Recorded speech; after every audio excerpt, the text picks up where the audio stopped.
Okay, we are in the Felony Flats neighborhood of Aberdeen, where Kurt Cobain grew up. One of the houses he grew up in is right down the street here. It's currently for sale for about $500,000, even though it's assessed at $67,000 here on First Street.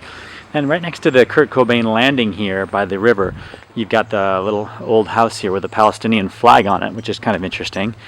That has a little outhouse that is, I guess, sarcastically called the Cecil Hotel. It refers to Ruby Taylor as the proprietor.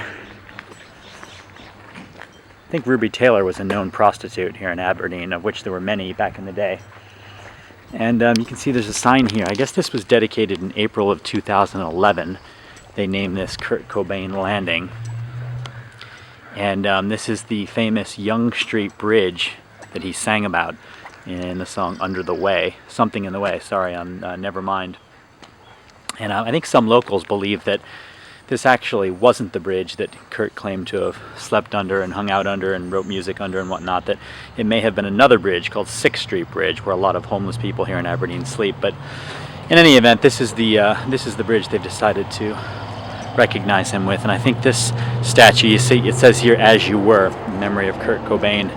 And then this was dedicated April 5th, 2011.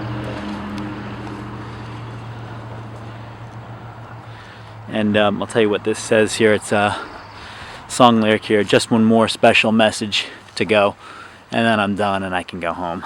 Nirvana song lyric there for you.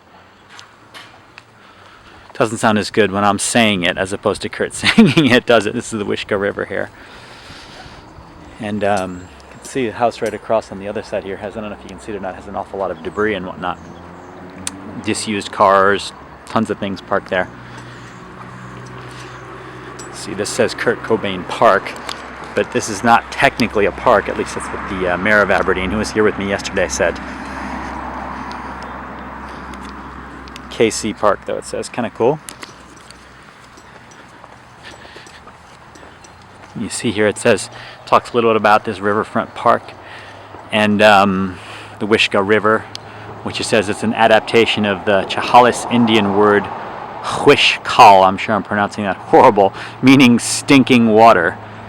It says, "You are now standing upon the banks of the muddy Wishkah, home and inspiration to one of the world's greatest musical icons." Okay.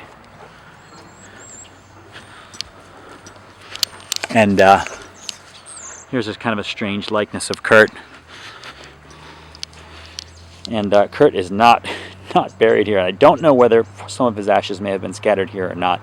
I know they were scattered in some different places, including, I believe, some kind of a monastery in Ithaca, New York, and perhaps maybe in India by Courtney Love as well, too. Not sure whether some of them ended up here or not, but this is kind of a little memorial people have laid down here. And here's the river, and this is the bridge, or a bridge.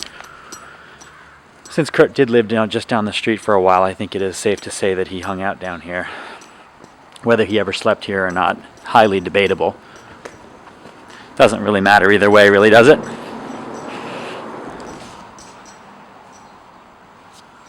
This sign says, "In Memoriam from the muddy banks of the Wishkah." And then here there's some graffiti here, as you can see. Quite a bit of graffiti. So last week, Aberdeen held a Kurt Cobain Day on Kurt's birthday. I believe it would have been his 46th. And after the party, quite a few people apparently came down here to hang out and have a few drinks and whatnot. Anyways, here it is, Kurt Cobain Landing.